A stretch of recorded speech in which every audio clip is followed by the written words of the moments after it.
Saudara, apa yang terjadi hari-hari? Kenapa kita nggak bisa mencapai tujuan Tuhan dalam hidup kita? Karena imanmu mati, providernya mati. Ya, bagaimana mungkin tanya sama Tuhan? Baca Alkitab aja enggak pernah. Halo Bapak-bapak? Ya, tapi ada di sini Bapak-bapak yang sudah tamat baca Alkitab loh. Coba berapa banyak yang udah tamat baca Alkitab? Ambil sepeda di bawah. Sepedanya siapa nggak tahu. Ya, harus baca Alkitab biar tahu ya bahwa oh jalan Tuhan tuh kayak begini. Lah kalau sudah nggak pernah baca Alkitab, bagaimana tahu jalan Tuhan? Apalagi doa nggak pernah, dengerin khotbah nggak pernah. Sekarang tuh ada YouTube, saudara tinggal denger supaya dicas lagi imanmu hidup. Lah kalau kita ini mau ngerti jalan Tuhan tapi ya imannya mati, bagaimana Tuhan bisa bicara? Ya Abraham itu taat saudara, karena iman. Jadi dia pergi tinggalin tempat yang dia belum, yang menuju tempat yang dia belum tahu. Tapi dengan iman dia berjalan. Ayat 9 dikatakan karena iman. Akhirnya apa? Ia diam di tanah yang dijanjikan itu seolah-olah di suatu tanah asing. Dan di situ ia tinggal di kemah dengan Ishak dan Yakub yang turut menjadi ahli waris janji yang satu itu. Ya. Ketika Tuhan berfirman saudara, itu dalam Kejadian pasal 12 ayat 1 sampai 5. Ya, dikatakan di sana Tuhan bilang pergilah dari negerimu, dari sanak saudaramu dan dari rumah bapakmu ini ke negeri yang akan kutunjukkan kepadamu. Itu adalah satu tempat yang sudah nyaman, sudah aman. Ya, dia punya warisan rumah dari keluarganya. Manusia itu tidak suka yang tidak nyaman. Ya, manusia itu suka kenyamanan. Ya kita suka udah diam di sini aja lah, ya udah aman. Tapi Tuhan itu nggak suka kita berdiam di tempat yang aman dan nyaman. Ya zona nyaman itu sangat berbahaya sekali. Karena itu ketika kita ada pergumulan, ada tantangan, bersyukur Tuhan mau kita naik level di dalam iman kita. Amin saudara. Ya, kalau semuanya sudah baik, sudah aman, ya itu biasa. Ketika Abraham itu lagi enak-enak di rumah bapaknya, Tuhan bilang pergi kamu, tinggalkan keluargamu ke satu tempat, nanti aku akan kasih kamu warisan tanah. Ya, dan akhirnya Abraham itu tanpa pikir panjang dia nurut saudara. Saya yakin ketika dia cerita sama papahnya, mungkin saya disuruh pergi pak, siapa yang suruh? Tuhan. Mau kemana? Di sini udah enak, ngapain kamu pergi? Saudara, kita semua harus menerima panggilan Tuhan dalam hidup kita supaya imanmu itu aktif. Banyak orang yang tidak membiarkan imannya itu aktif. Coba temukan apa panggilan Tuhan atas hidupmu saudara. Bilang Tuhan, bicara Tuhan, kasih tahu aku, tuntun aku. Panggilan imanku itu sebenarnya apa Tuhan? Ya, ayo lakukan sesuatu yang besar. Hidupmu akan gitu-gitu saja selama kau tidak berani terima tantangan. Orang-orang yang hebat itu mereka berani bayar harga, tinggalkan kenyamanan. Loh ketika saya temukan panggilan Tuhan atas hidup saya saudara, ya mirip sama Abraham, tinggalkan keluarga. Dan saya tahu itu ketidaknyamanan. Di perjalanan itu enggak enak. Ya, kita sudah enak-enak tidur di rumah orang tua kita, makan ada makanan, minum ada minuman, mau apa aja fasilitas lengkap. Suruh pergi tinggalkan, ya enggak enak, dia harus berdiam di tenda demi tenda. Tapi itulah hidup, waktu engkau mau mencapai tujuan Tuhan, maka engkau harus berani bayar harga ketidaknyamanan di dalam hidup ini. Saya berdoa yang hidupnya sudah terlalu nyaman, biar diporak-porandakan Tuhan jadi tidak nyaman. Bilang amin dong. Ya, supaya kau tidak punya iman gampangan. Ya, benar saudara. Jalani ketidaknyamanan itu. Ya, saya jalani, saya berharga setiap hari. Sudah menikah, enak-enakan dengan suami di Solo, udah punya rumah, punya usaha. Tiba-tiba Tuhan bilang lagi, tinggalkan rumahmu yang nyaman ini, pergi ke satu negeri yang akan aku kasih tahu. Sampai saya bilang, Tuhan, kok enggak berhenti-berhenti ya kau itu dengan saya? Dulu saya masih di rumah keluarga saya, kau suruh pergi. Sekarang saya sudah punya anak 3, punya suami, punya rumah. Kita baru beli rumah, baru 2 tahun nempati rumah itu. Tiba-tiba saya dapat suara Tuhan, saya tengging terus dalam nama Yesus. Ya saya nggak mau saudara, karena itu berat lagi, bergumul lagi. Tapi Tuhan bilang nggak, sudah cukup. Kalau kamu coba di sini terus, kamu tuh pengangguran loh di mataku. Walaupun kau pelayanan siang malam, kalau kau tidak melakukan apa yang aku mau, kamu tuh pelayananmu itu pengangguran di hadapanku. Coba saudara, ya itu nggak mudah. Mengikuti Tuhan, berjalan dalam panggilan Tuhan tuh bukan sesuatu yang gampang. Tapi Tuhan tuh suka dengan orang-orang yang mau bayar harga. Ya, jangan anggap enteng saudara. Kita harus menjadi besar dengan iman yang besar. Ya, pergumulannya juga besar, amin. Jangan lihat saya yang sekarang. Akhirnya kami tinggalkan kota Solo, kami berangkat ke Jakarta, memulai sesuatu yang sangat tidak enak. Saudara udah dengar kesaksian saya berkali-kali, ya bagaimana kami harus tinggalkan segala kenyamanan. Tapi nggak apa-apa, ya akhirnya kami melihat janji Tuhan tuh mulai digenapi. Lalu saya dapat visi lagi, Tuhan bilang bangun sekolah Alkitab. Saya bilang Tuhan, saya ini siapa? Kenapa Tuhan gak suruh orang-orang lain sana yang dia punya harta, punya uang, punya titel yang bagus, kenapa saya? Tapi Tuhan bilang enggak, aku tuh gak cari orang pintar, gak cari orang hebat. Ya, aku cuma cari orang yang punya iman. Karena dengan iman itulah semua proyekku di bumi ini akan terlaksana. Loh kita akhirnya ya dengan iman aja kita berjalan. Saya cuma nangis, netesin air mata. Ya udah Tuhan, memang saya cuma punya iman.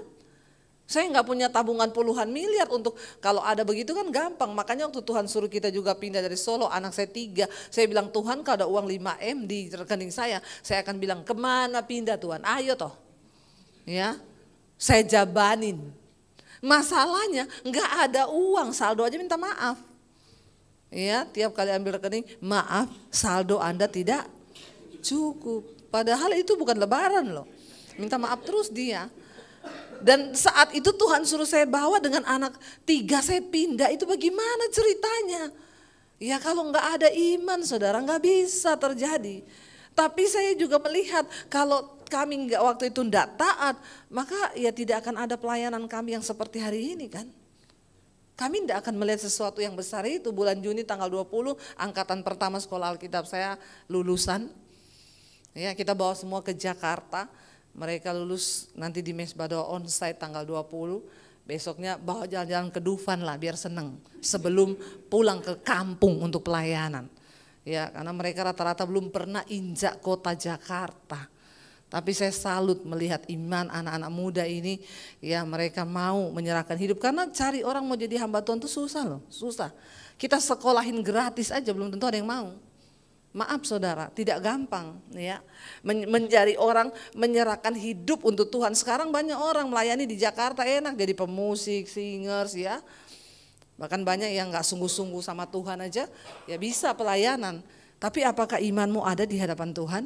Tidak jaminan kita ini main musik di gereja, worship leader, singers, bahkan khotbah. Kalau kau tidak punya iman, gak ada hitungannya di hadapan Tuhan. Ya, makanya teman saya bilang, doain ya, itu anaknya si A mau pindah agama loh, kawin. Ya doain supaya dia gak pindah agama. Saya bilang gak usah, gak apa-apa. Namanya juga belum tercatat di sorga kok. Ngapain sih repot sama orang Kristen yang model-model begini? Benar gak saudara? Ya. Kalau dia udah tercatat di sorga namanya, nggak mungkin dia tinggalin iman untuk ikut laki-laki, pret, bener nggak? Ya, nggak mungkin. Makanya saya selalu bilang jangan bangga kamu main musik di gereja, WL singers, pengkhotbah sekalipun, belum tentu namamu itu udah tercatat di sorga loh, ngeri saudara. Kalau kau nggak punya iman, nggak ada. Makanya Alkitab bilang Yesus akan datang kembali ke dunia, dia akan cari apa? Mana orang-orang yang punya iman? Karena enggak semua, makanya teman saya bilang doain ya Bu, soalnya itu kayaknya anaknya mau pindah agama.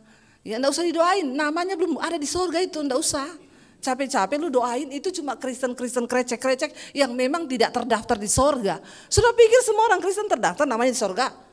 Saudara pikir semua pelayan Tuhan namanya terdaftar di sorga? Loh saya ngomong begini nih benar saudara.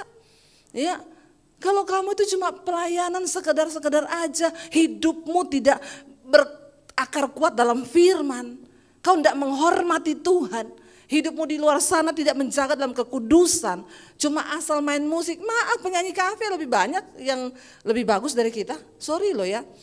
Kadang pelayan-pelayan Tuhan di gereja itu juga sak karepe dewe.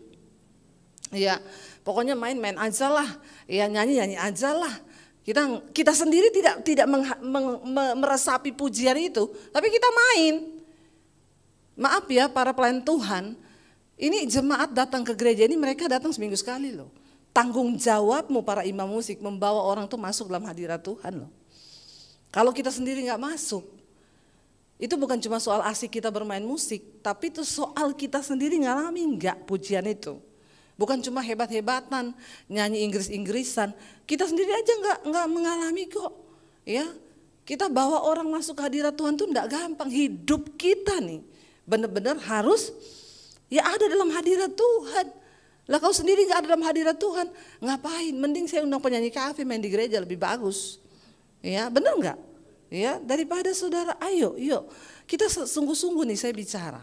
Apa yang membuat Tuhan perhitungkan hidup kita nih? Imanmu, iman. Ya, kita lihat ayat yang ke-6 dikatakan di sana, tetapi Ibrani 11 ayat 6, tetapi apa? Tanpa iman.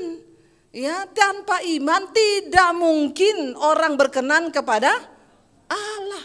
Lah kau melayani nggak pakai iman, kau jadi Kristen nggak pakai iman, kau sama Tuhan nggak hormat. Ya, hati-hati saudara. Nggak mungkin kita berkenan aja enggak.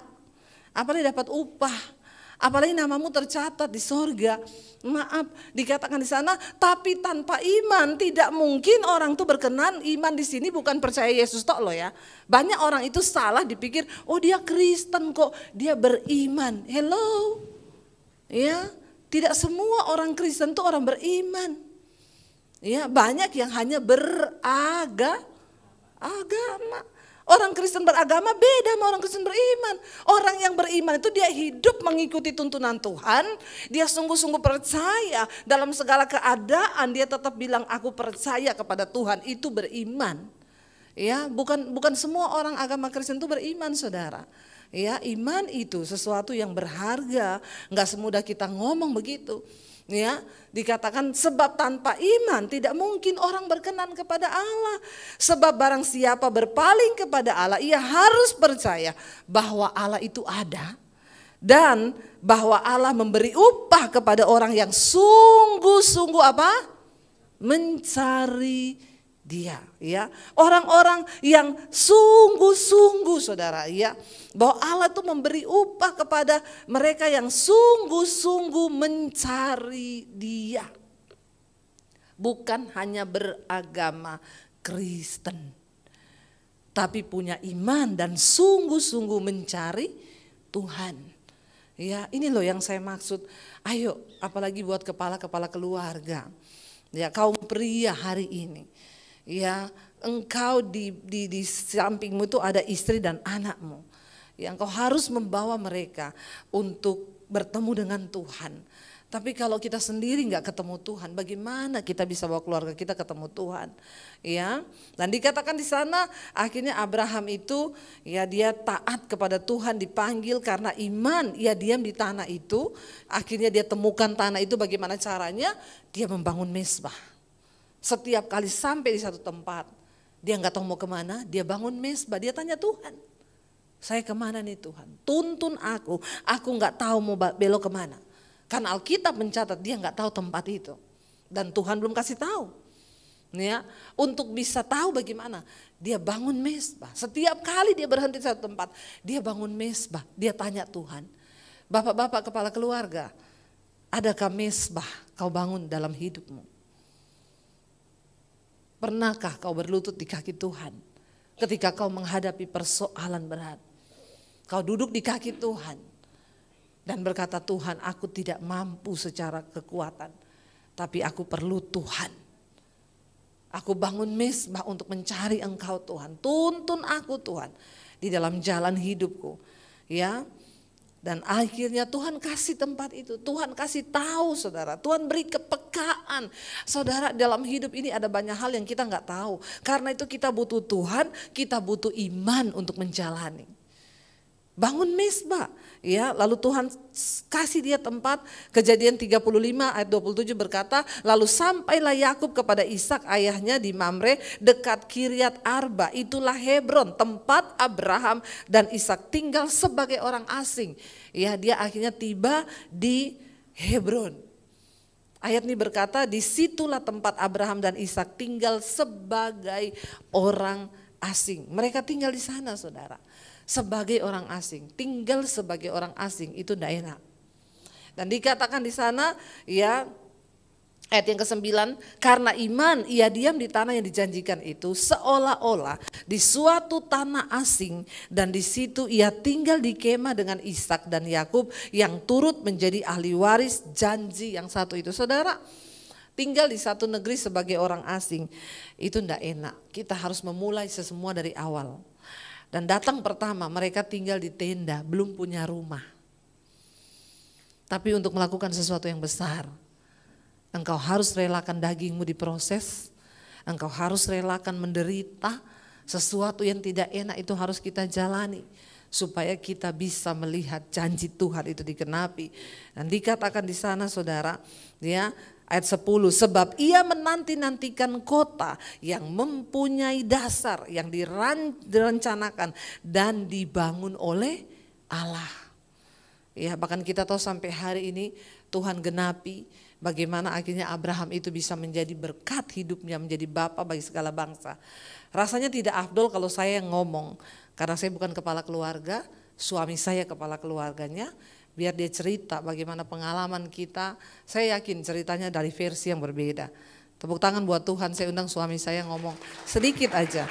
Supaya ya sebagai kepala keluarga benar-benar ya menceritakan.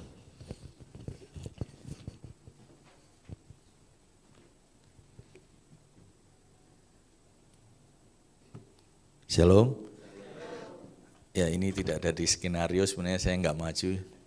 Dipaksa untuk maju. Puji Tuhan, saudara, beriman seperti Abraham tidak mudah, sebab sesuatu waktu Tuhan bilang kepada Abraham untuk dia tinggalkan tempat untuk ke satu negeri, itu sekali lagi tidak dikasih peta, tidak dikasih kisi-kisi sama Tuhan, tapi langsung suruh berangkat. Yang dibutuhkan adalah iman. Saya alami hal ini seperti waktu kita harus meninggalkan kota Solo untuk menuju Jakarta. Saya sebagai kepala rumah tangga, waktu itu kita berdoa dan konfirmasi demi konfirmasi bahwa Tuhan bilang tinggalkan kota Solo. Seperti yang tadi dibicarakan sama istri saya, kita sudah nyaman di kota Solo sebab di Solo kita sudah beli rumah, sudah ada usaha, tidak lebih dan tidak kurang, artinya cukup. Untuk kehidupan cukup, dan kami baru menikmati rumah baru 2 tahun, baru merasakan nikmatnya punya rumah dan punya rumah tangga yang indah, punya pekerjaan, punya semuanya. Tiba-tiba Tuhan bilang tinggalkan kota Solo, pergi ke Jakarta. Maaf, di Jakarta saya tidak punya family, di Jakarta saya tidak punya sesuatu yang harus saya pegang. Tapi konfirmasi demi konfirmasi, mengikuti suara Tuhan, akhirnya kita pergi dari Solo ke Jakarta. Waktu sampai di Jakarta, Tuhan tutup link-link yang ada dari saya sama istri. Singkat cerita, 1 tahun kita di Jakarta seperti orang yang kehilangan bapak ya. Artinya ini mau ngapa di Jakarta? Kita 1 tahun gak ada pelayanan, tidak ada pekerjaan, dan kita di kota Solo punya rumah, tidur di AC. Di Jakarta kami ngekos, tidak ada AC dan tidur di spring bed, bednya sudah enggak ada, tinggal springnya. Jadi kita selama 1 tahun benar-benar kita hidup cuma menggenapi rencana Tuhan di Jakarta ini. Waktu saya sampai di Jakarta, saya sebagai kepala rumah tangga, saya selalu berpikir gini, Tuhan, mengikut Tuhan kok enggak enak. Ini suara Tuhan dengan konfirmasi demi konfirmasi untuk tinggalkan kota Solo untuk pergi ke Jakarta tanpa harapan, tanpa kita harus bergantung kepada siapa, semuanya nol. Dan 1 tahun tidak ada pelayanan, kami hanya duduk termenung dan jalan-jalan keliling sampai di mana-mana, sampai daftar-daftar pelayanan, sampai apa-apa. Tapi Tuhan izinkan semuanya tidak terjadi. Bahkan di satu titik saya berteriak sama Tuhan gini, Tuhan, ngikut Tuhan itu enggak gampang, ngikut Tuhan itu susah. Saya bilang, kalau di sini ada yang bilang gini, Tuhan, aku pengen dengar suara Tuhan. Dengar suara Tuhan pun tidak enak. Saya mau ngomong, tidak enak buat daging kita. Bahkan kita kan sok-sok rohani, Tuhan, aku ingin mendengar suaramu. Begitu Tuhan ngomong, enggak enak saudara. Itu percayalah bahwa suara Tuhan itu tidak enak.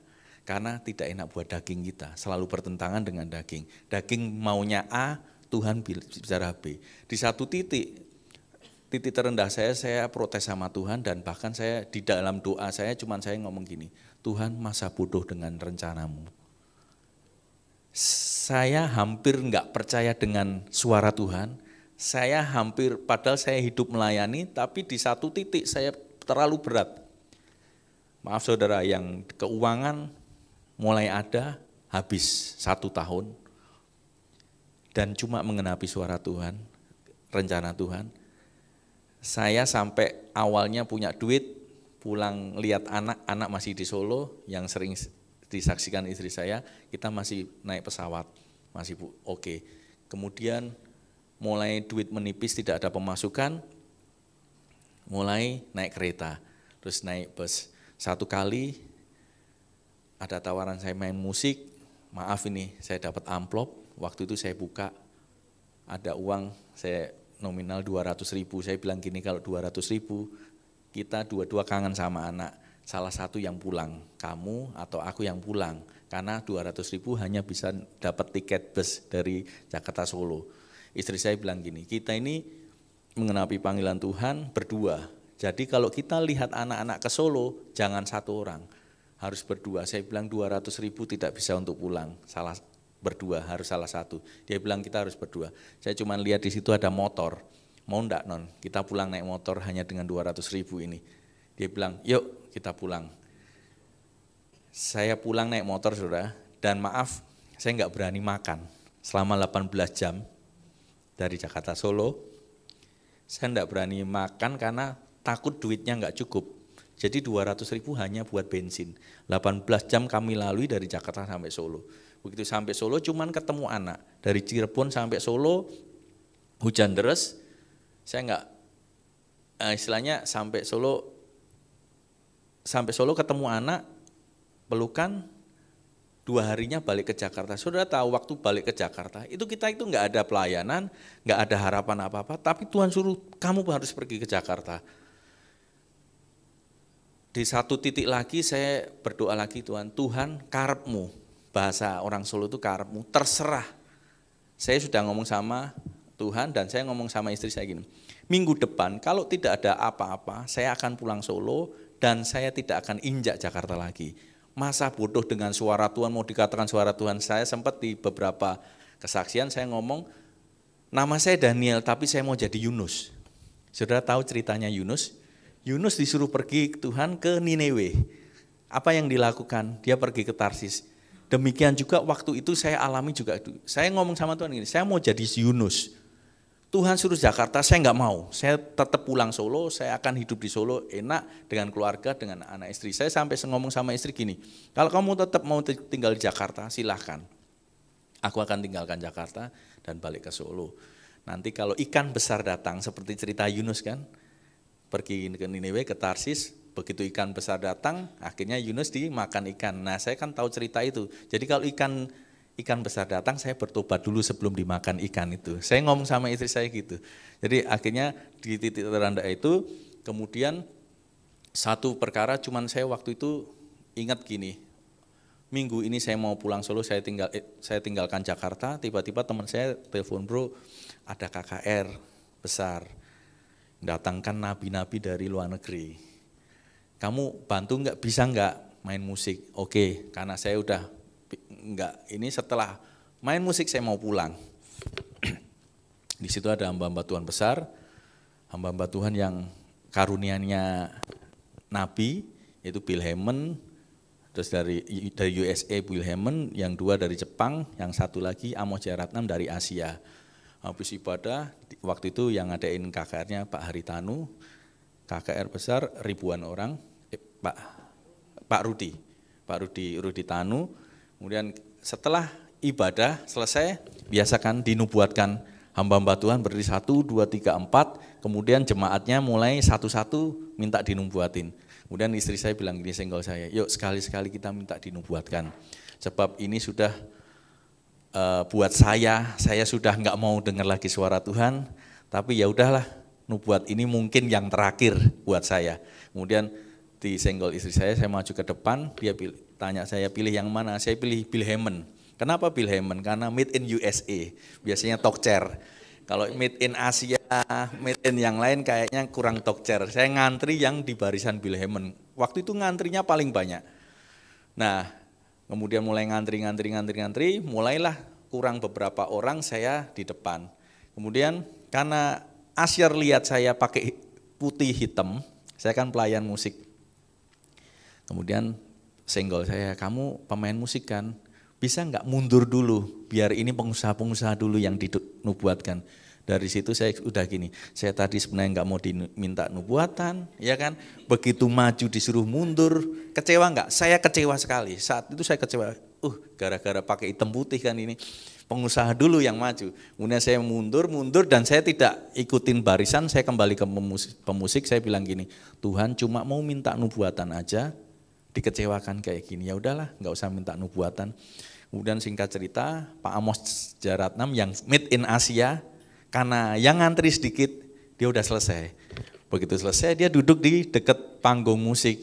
Teman saya WL senggol saya, itu Pak Amos nganggur, minta nubuatan itu. Saya gini, Tuhan saya mintanya USA, kenapa dapatnya Asia? Ya udah saya maju, saya ketemu Pak Amos. Shalom Pak Amos, maaf bisa doakan kami, nubuatkan kami. Dia bilang kecewa yang kedua, dia bilang gini, sorry ya, saya capek. Wih, saya saat itu gini, kecewa yang kedua kan, tadi suruh mundur, ini capek. Kemudian dia tanya, kamu suami istri? Iya. Coba gandeng tangan. Begitu gandeng tangan, dia cuman saya enggak bernubuat, saya berdoa aja. Sewaktu gandeng tangan, dia tiba-tiba berdiri. Dia berdiri, nah ini saudara. Satu peristiwa, kalau kita ini ngikutin panggilan Tuhan, kita ini ikut kehendak Tuhan, memang berat. Tapi Tuhan selalu kasih kekuatan. Itu tadi Abraham juga kan, waktu mengalami hal yang Tuhan sebenarnya berat, tapi dia selalu bangun mezbah dan minta kekuatan dari Tuhan. Saat itu di titik terendah saya, tiba-tiba Pak Amos berdiri dan dia bilang gini, ada suara Tuhan kencang buat kalian. Saya ditunjuk saudara, saya ditunjuk, kamu manusia siapa yang mau, kamu baru berpikir manusia siapa yang tolong kamu di tempat ini. Tuhan bilang bukan manusia, aku yang akan tolong kamu. Itu kan yang saya pikirkan saudara. Saya baru berpikir manusia siapa yang tolong saya. Kemudian yang dua dia ngomong gini, ada perkara besar yang akan terjadi di tempat ini. Kamu baru berpikir mundur dari tempat ini. Saya enggak cerita apa-apa loh sama Pak Pendeta ini. Tapi Tuhan ngomong lewat hamba Tuhan itu. Kemudian yang tiga yang membuat saya enggak kuat, dia bilang gini, kamu baru berpikir anak-anakmu, aku yang pelihara anak-anakmu. Semuanya Tuhan singkapkan lewat audible, lewat perkataan dari hamba Tuhan itu. Dari situ saya kuat. Peristiwa itu dan dia katakan ada perkara besar yang terjadi. Saya bilang yes, amin. Begitu pulang dari KKR, bangun tidur, saya lihat apa yang terjadi, tidak terjadi apa-apa saudara. Tapi perkataan itu menguatkan saya dan terjadinya 13 tahun. Saya mengalami perkara-perkara besar itu 13 tahun saya alami. Dan dalam peristiwa 13 tahun itu Tuhan izinkan untuk kita ini benar-benar berserah sama Tuhan. Tidak mengandalkan kekuatan diri, mengandalkan Tuhan. Dan satu hal yang saya tangkap bahwa satu hal yang harus saudara juga pegang bahwa Tuhan itu ada. Dan Tuhan tidak membiarkan kita tergeletak. Tuhan selalu topang kita sampai kepada tujuannya. Amin. Iya, kalau Abraham kan jalan terus toh. Tapi karena dia namanya Daniel bukan Abraham, jadi dia bilang saya nggak peduli dengan rencana Tuhan. Itu kelemahan manusia, saudara. Beriman itu tidak mudah. Bahkan Abraham ketika terima janji punya anak, istrinya bilang, kamu lihat aku sudah mati haid, udah tua. Kamu lihat kan Tuhan tidak akan memberikan aku melahirkan anak, udah nggak mungkin. Abraham juga pernah gagal ketika istrinya suruh dia tiduri pembantunya. Saudara, mau Abraham, mau Daniel, kita semua manusia biasa. Iman itu susah. Tapi waktu kita percaya, kenapa saudara? Abraham percaya dikatakan. Ya, dia percaya kepada janji Tuhan sebab dia tahu bahwa Tuhan yang berjanji itu adalah Tuhan yang setia. Karena janji Tuhan dengan janji manusia itu berbeda. Manusia bisa ingkar janji. Mau kepada siapapun, ya, anak pada orang tua pada anak, ya, rekan bisnis kita bisa ingkar janji. Maka jangan terlalu didengar kalau janji manusia itu. Tapi janji Tuhan itu pasti ya dan amin. Ya, suami saya hampir menyerah dan berkata, ya sudahlah, nggak usahlah janji-janji Tuhan, perencana Tuhan, apa itu? Hidup kita jadi seperti ini, bukan tambah maju. Orang tuh kan mau berangkat ke Jakarta yang dibayangan itu sukses. Nanti Jakarta punya rumah, bisa beli mobil, ya enggak saudara? Kita datang di Jakarta, ya uang habis, pulang ke Solo naik motor, lihat anak 3, belum penghinaan orang-orang di Solo. Baik dari keluarga, teman-teman pelayanan, apa sih yang dicari? Mau pergi ke Jakarta, udah enak-enak pelayanan di sini, mau cari apa ke Jakarta? Mereka tidak mengerti apa yang sedang Tuhan rencanakan dengan kita. Jangan terlalu dengar omongan orang. Pastikan engkau dengar omongan Tuhan. Karena orang gak pernah ngerti prosesmu. Amin.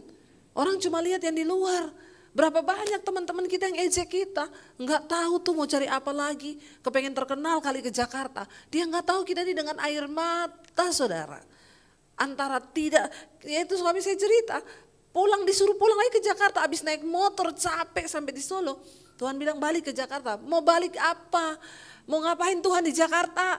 Nggak ada pelayanan, kita ikut audisi musik, audisi singers, nggak ada yang lulus, semua ditutup, saking bagusnya. Bener, ya. Bahkan orang tutup jalan. Tapi semua itu Tuhan izinkan. Ya, Tuhan izinkan karena ada sebuah rencana Tuhan yang besar. Makanya hari ini saya mau berkata saudara, ya saya undang para imam musik maju ke depan. Ayo jalani dengan iman semuanya. Ya, apalagi kepala-kepala keluarga, jangan menyerah. Suami saya tadi ngomong dia sempat hampir memberontak dari Tuhan. Tapi kemudian dia kembali ke Tuhan, dia berdoa, ya, dan Tuhan teguhkan. Bayangkan Pak Amos doain kita langsung ngomong, jangan mundur satu langkah pun. Kamu lagi berpikir manusia siapa yang tolong kamu, aku Tuhan yang panggil engkau adalah Tuhan yang setia. Saudara, kita mau katakan kami percaya Tuhan, kami punya Tuhan yang besar. Ketika iman kami bersepakat, maka Tuhan menggenapi itu. Bangkit berdiri bersama, aku punya Tuhan yang besar. Tidak selamanya kita harus mengerti jalan Tuhan. Tapi untuk selamanya kita harus belajar percaya kepada Tuhan. Sekalipun mengikuti jejaknya itu berat. Seringkali apa yang kita mau secara daging tidak terjadi. Tapi percaya saudara, waktu kau ikut jejaknya Tuhan. Ayub berkata begini saudara. Perintah dari bibirnya tidak kulanggar. Dalam sanubariku kusimpan ucapan mulutnya. Mari dengarkan firman Tuhan dan simpan itu dalam hatimu. Waktu engkau menyimpan firman dalam hatimu, maka firman itu yang akan menuntunmu saudara. Untuk mulai mengikuti kehendak Tuhan. Waktu kau simpan firman dalam hatimu, maka firman itu yang akan berkuasa membawa engkau sampai pada tujuannya Tuhan. Karena firman itu berkuasa. Dan firman itu dikatakan akan mengerjakan setiap apa yang disuruhkan Allah untuk terjadi dalam hidup kita. Bahkan Ayub berkata begini, tetapi Tuhan itu tidak pernah berubah. Siapa dapat menghalangi Tuhan?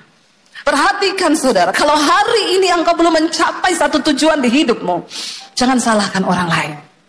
Jangan pernah salahkan gara-gara dia ini, saya nggak bisa dapat ini. Jangan pernah salah ingat nih gara-gara dia ini sampai saya hari ini harus begini. Waktu Tuhan yang menentukan untuk engkau dapat mencapai sesuatu, maka dikatakan tidak ada yang bisa menghalangi Tuhan. Tidak ada yang dapat menghalangi kuasa Tuhan yang besar untuk membawa engkau digenapi janji itu dalam hidupmu. Gak ada. Tidak ada satu manusia yang berkuasa pun, saudara, yang dapat menghalangi jalan Tuhan atas hidupmu. Bagian kita cuma duduk di kaki Tuhan dan belajar percaya. Ajar kami memahami Tuhan, apa maksudmu dari setiap ujian ini. Waktu kau tahu bahwa ayat ini berkata, siapa dapat menghalangi Tuhan? Karena itu saya selalu belajar untuk menerima bahwa kenyataan apapun yang kita hadapi hari ini itu seizin Tuhan. Dia tidak pernah terlalu cepat. Tuhan gak pernah buru-buru, saudara. Walaupun kita udah gebelet banget pengen dapetin itu, tapi Tuhan bilang tunggu. Kalau aku belum berkata, itu gak akan terjadi. Waktu kita mengerti cara Tuhan ini, kita gak mudah menyalahkan orang lain gara-gara dia itu. Sampai saya gak bisa begini, gara-gara dia itu. Stop. Karena Tuhan, kalau dia sudah menetapkan sesuatu, ayat ini berkata, tidak ada satu pun yang dapat menghalangi Tuhan. Tidak ada satu kuasa pun yang dapat menghalangi kehendak Tuhan terjadi. Apa yang dikehendakinya, perhatikan. Ayat ini berkata begini, saudara. Baca bersama. Apa yang dikehendakinya dilaksanakan juga. Karena apa? Ia akan menyelesaikan apa yang ditetapkan atasku. Dan banyak lagi hal yang serupa, ya, dimaksudkannya. Tuhan akan melaksanakan ketetapannya atas hidup kita. Hari ini bagian kita berkata, Tuhan, tuntun aku berjalan di dalam jejak-Mu. Hari ini banyak hal yang tidak kami mengerti. Waktu-waktu ke depan mungkin masa yang suram, kekelaman. Tapi waktu Engkau datang dan berkata pada Tuhan, aku mau Tuhan ajar kami memahami semua rencana-Mu atas hidup kami. Maka dia Tuhan yang turut bekerja mendatangkan kebaikan atas hidup kita. Bangkit berdiri bersama, saudara. Angkat hatimu pada Tuhan. Serahkan hidupmu kepada Tuhan malam ini. Ini adalah titik balik. Bilang, Tuhan, biar malam ini menjadi titik balik hidupku kepada Tuhan. Kami datang, Tuhan, memberi hidup kami kepadamu, Bapa. Bahwa lidah kami hanya memuji, Yesus, memuji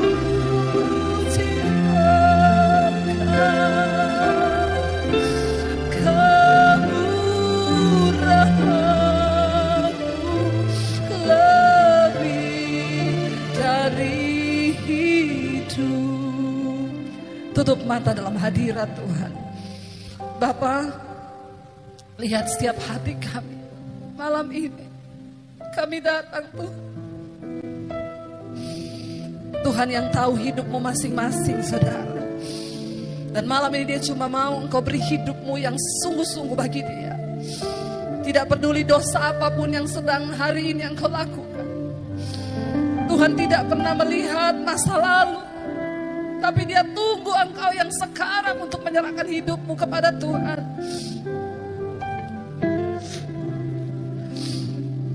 Ini hidup kami, Tuhan Yesus.